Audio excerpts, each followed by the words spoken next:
Just 2 weeks ago, it was nearly 70 degrees in New England. Though days were getting longer, there was so much hope in the air for a 162-game MLB season.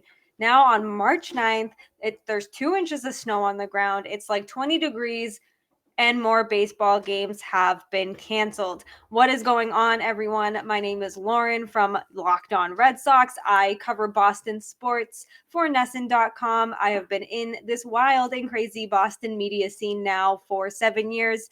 Born and raised in the Boston area, lifelong Red Sox fan. So I love bringing you a perspective from a reporter side, from a fan side, in a very what in the world is going on? What can be done to get baseball on the calendar for 2022 kind of perspective, because that's kind of where we're all at right now. MLB did announce on Wednesday night the cancellation of games, the postponement of opening day until April 14th. We're going to jump into this. We're going to talk about just kind of a raw reaction, what's next, and a little bit of everything in between. So let's get to it.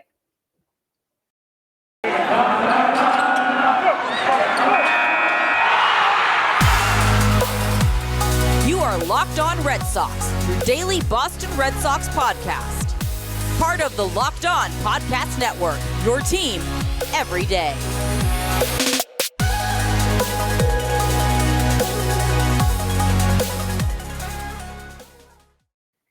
I am flying solo dolo today. My co-host, Massachusetts Pirates team insider, Jake Iggy, is crushing it with the Pirates today. He is just kicking ass over there. So I am taking the reins tonight, and we are going to talk this lockout, which unfortunately is going to continue. As always, thank you for making Locked On Red Sox your first listen of every single day.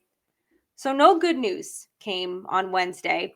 I think fans maybe were a little bit optimistic going into early Wednesday morning after the owners and the players union met until just after 3 a.m.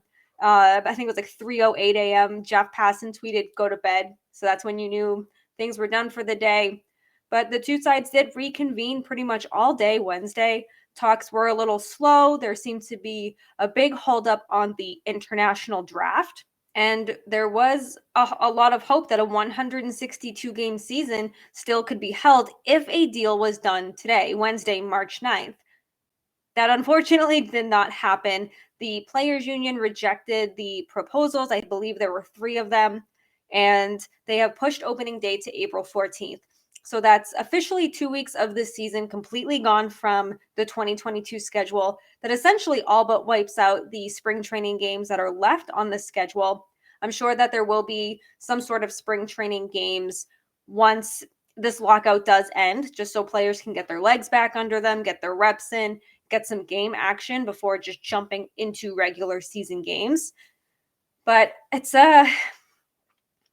another dark day in baseball. It's another really frustrating time to be a baseball fan. It's one thing after another. You think you get this wave of optimism and this wave of, oh my God, we could actually have baseball in the coming weeks. And it just gets crushed immediately. And it's really annoying to see because you'll have Bob Nightingale, you'll have John Heyman, who their sources are the owners. So you'll have kind of more of like an optimistic thing coming from them, from the owner's side. Then you have the Jeff Passans, the Evan Drellicks, they're all doing an incredible job covering this lockout, getting the information out to their fans. But you're really seeing it from both sides. And this is where social media can really be a good thing because you are getting information to you at rapid speed. You're getting it from the player side. You're getting it from the owner side. But at the end of the day, there is no baseball. There is nothing to celebrate. There's nothing to be excited about. And listen, you don't have to feel bad for the owners. You don't have to feel bad for the players either. I feel bad for the fans. I feel bad for the people who look forward to baseball every year. I feel bad for the people whose job it is to cover baseball and strictly baseball. I'm very fortunate that I cover the realm of Boston sports. I cover MLB, NHL, NBA, NFL, WNBA, the PHF. I cover kind of everything in between. So I'm very fortunate in that regard.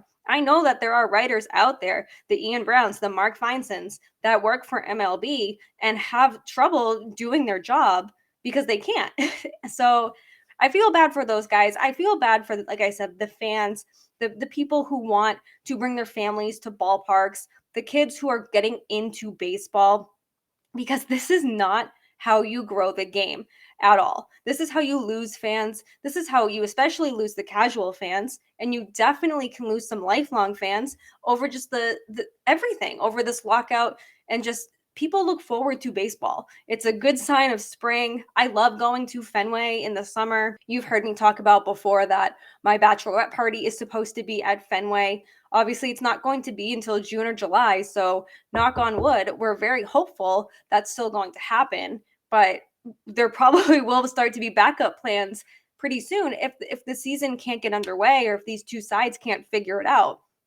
But more too, I feel bad for the stadium workers. And I know that there is a fund set up for them to help them during this time that they're not working. You don't work, you don't get paid. Thankfully, that is happening for them. But I feel bad for these workers. I mean, this is something that they could look forward to. This job could get them out of bed in the morning. Maybe it's the difference between being able to fill their gas tank and get some groceries. Who knows? So I feel bad for those stadium workers, and I feel bad for baseball fans too, because this is it's a dark time. It's a really dark time for baseball. They want to grow the game. They call it America's pastime. It's about to be America's for real pastime because fans are going to get sick of this. You see this every so often. The players, the union, the owners, the union, they can't agree on terms of a new CBA. And why would fans want to go through this every 5 years? This happens a lot in the NHL. It was like every 7 years, the league would lock out and it would just be vicious cycle after vicious cycle. Obviously, lockouts are not good for the fans. They're not good for players, and they're not good for the stadium workers, and it's not good for the sport. I love baseball. I grew up loving baseball. I have so many positive memories. My grandmother is a big reason why I got into baseball and covering sports as a whole. We love talking about the Red Sox. I FaceTime her every night, and we talk about the Red Sox, things they've done, things they didn't do, things she would have done differently if she were the manager. She's almost 94 years old, and she's got some good ideas. Maybe she should just be the commissioner of MLB at this point. So it's so unfortunate for the fans, for the workers, for the players, because the players now, they can't do their jobs either. So I don't know where we go from here. Obviously, there has to be more negotiations, and maybe things don't get it as nice as they have been, or maybe things don't seem as optimistic as they have been in the past week or two. Really, things could get really ugly in the negotiations. You're canceling the games now. You're not paying these players for the games they're missing, and you're not going to make these games up. So for a league that talks about wanting to not lose money, that's exactly what you're doing by canceling 2 weeks of the season. I don't know how many games that is off the top of my head. I'm a journalist. Numbers are not my thing, but it's not good. It's just not good for the sport.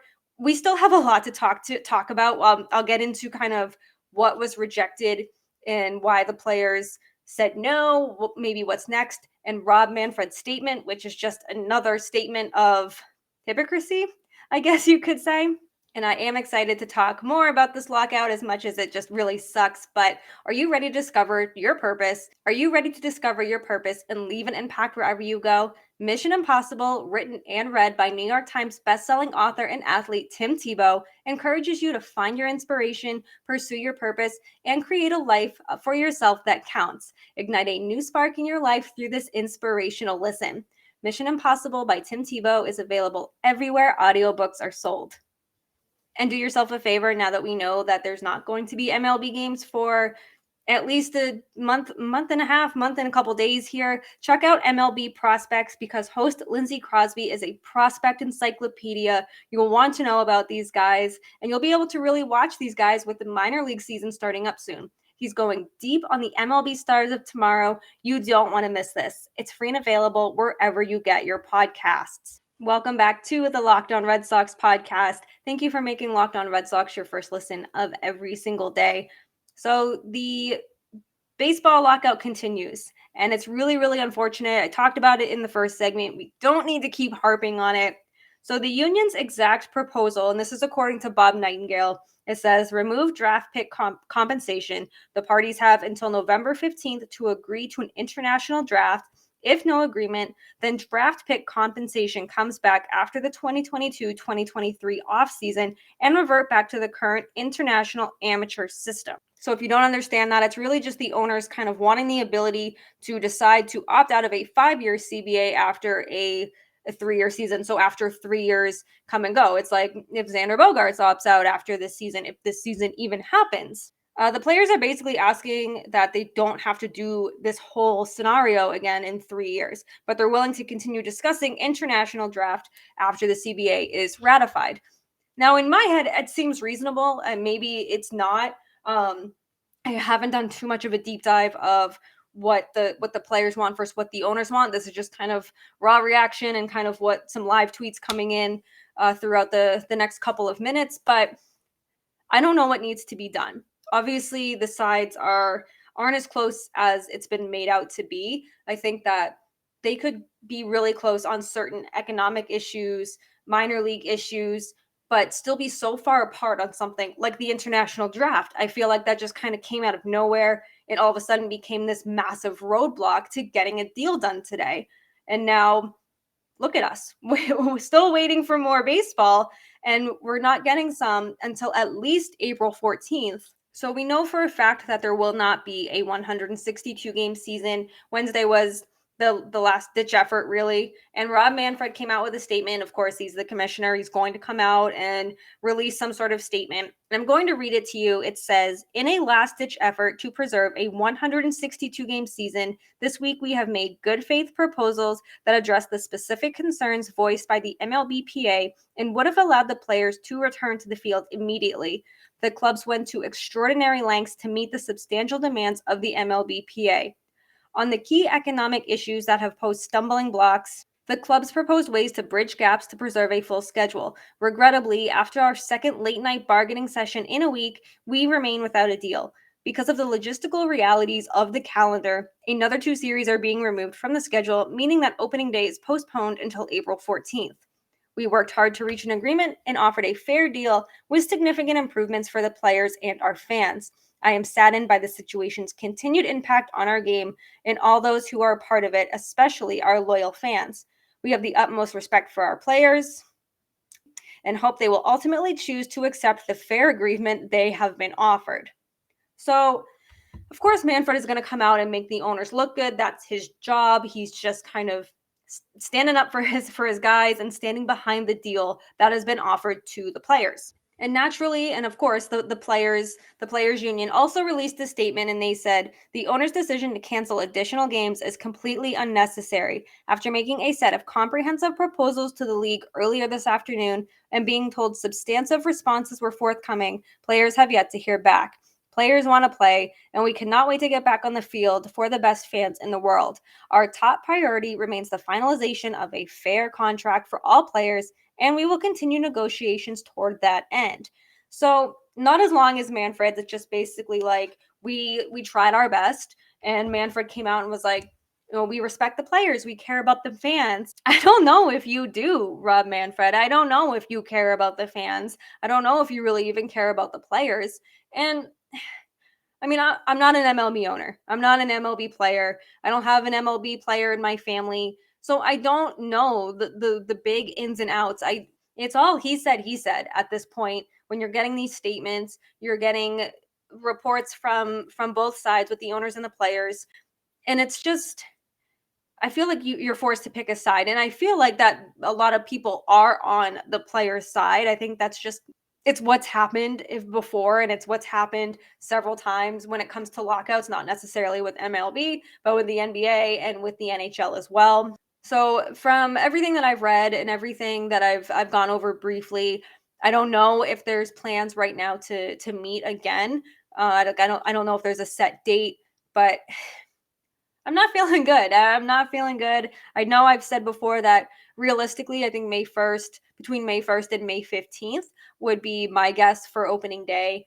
It's not ideal, obviously. I don't think the players want to play fewer than 100 games. Obviously, I think the players want to play 162, but that's not possible at this point. It's a mess. And I don't think it's going to get any not messier. It's just going to get messier as the days drag on, and as there's more days without baseball, without talks, and it's just, I don't know. I'm throwing my hands up. I'm waving a white flag. I don't have a white flag, but if I had one, I'd be waving one right now. Just, I want baseball. And I know that this is going to piss off a lot of people, this lockout. I know that there are going to be people who don't want to return to the stadiums, watch baseball on TV, listen to it on the radio. That's fine. I love baseball so much that I'm going to watch it. I'm going to go to Fenway. I'm going to do my ballpark honeymoon with my fiance next year. And it's just annoying knowing that this could happen again in 5 years. It's annoying knowing that there is a possibility there. There may not be baseball in 2022. So I just want both sides to just chill out. So I don't know. I'm just a disgruntled baseball fan at this point, and I'm a disgruntled sports writer because I love writing about baseball. I love writing about rumors and maybe some trade deadline stuff. I love speculating about trade deadline stuff, but I'm not doing any of that right now, and I wouldn't be doing trade deadline stuff now anyway, but it's just preview pieces. I love doing that. I'm not even doing that now. I'm not doing anything baseball related. I am doing this podcast, which I am very grateful for, but holy smokes. So no baseball till at least April 14th. Maybe April 14th we'll see baseball. We'll have opening day. I don't know, but I do want to close this show out on a happier note. I'll do the mental health minute quickly and get you all on your way to hopefully better news than we received Wednesday night. But before we do that, I do want to tell you about Built Bar. You know how much I love Built Bar, and it's usually the time of the year that I'm giving up on my New Year's resolutions. Not this year. I just got back from the gym. I had a Built Bar before recording this podcast, and they make it easy to stick to my resolutions. I'm getting married in 5 months. I can't afford to fall off the wagon this year. And have you tried the Puffs? Because if you haven't, you're missing out. They are one of the best tasting Built Bars, the first ever protein-infused marshmallow, so they're fluffy. Obviously, they're marshmallowy, and they're not just a protein bar. They are a little treat. All Built Bars are covered in 100% real chocolate, and their macros are amazing. Most Built Bars have 130 calories, 4 grams of sugar, 4 net carbs, and 17 grams of protein. There's mint brownie, there's coconut almond, my personal favorite, cookies and cream, and they're coming out with new flavors all the time. Head on over to Built.com, use promo code LOCKED15 for 15% off your order. That's LOCKED15 for 15% off at Built.com. This episode also is brought to you by Rock Auto. With the ever-increasing numbers of makes and models, it's now almost impossible for your local chain auto parts store to stock all the parts you need. Why endure often pointless or seemingly intimidating questioning while the person behind the counter orders the only part they just so happen to have in their warehouse? You have computers with access to rockauto.com right at home and right in your pocket. You can save time and money using rockauto.com. Rock Auto is a family business. It's serving do-it-yourselfers for over 20 years. And Rock Auto's prices are reliably low for every customer. Go to rockauto.com right now and see all the parts available they have for your car or truck. Write Locked On in the How Did You Hear About Us box so they know that we sent you.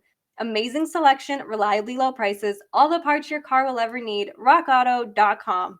Welcome to the third and final segment of Locked On Red Sox. I will be doing the mental health minute. Like I said, I am solo today. Jake is crushing it over at the Pirates and getting a lot of content, getting ready for game days and getting ready for the Worcester St. Patrick's Day Parade in Worcester, Massachusetts. I think they have a float. It's going to be a lot of fun. I'm going to go find them. So that's going to be a lot of fun.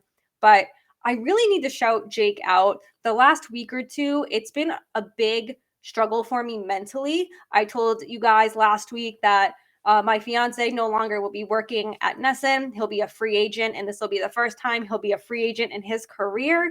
So it's definitely bittersweet, but also very exciting. And I'm embracing the excitement. I'm embracing the unknown, and I hate the unknown. So Jake has really stepped up. He's done so much show prep. He's scheduled all of the guests that we've had recently, and he's just really taken a lead here. He's done, like I said, so much show prep. He's got the notes ready for me. He's ready to host at the drop of a hat.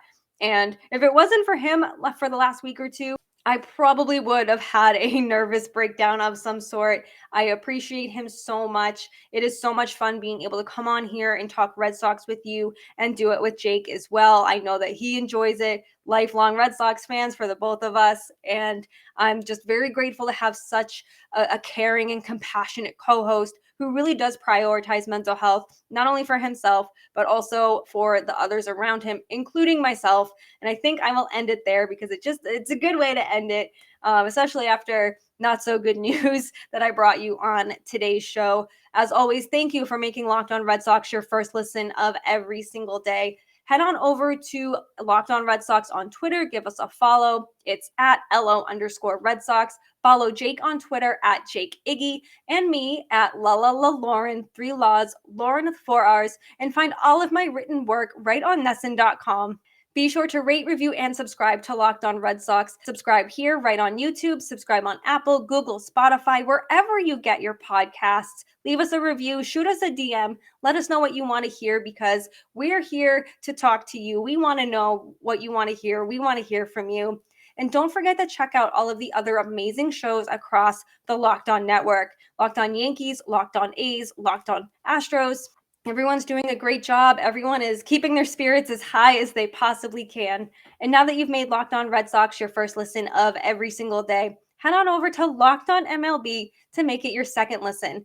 Friend of the podcast and my good friend Paul Francis Sullivan, but please call him Sully, brings you his unique perspective on the major leagues, both past and present. It's free and available wherever you get your podcasts. Have a great day. Hopefully, we'll be back with some good news for you soon, but be sure to check out some of our upcoming episodes. We're very excited to rank the managers, rank the lineups of the AL East. Until then, we'll see you soon.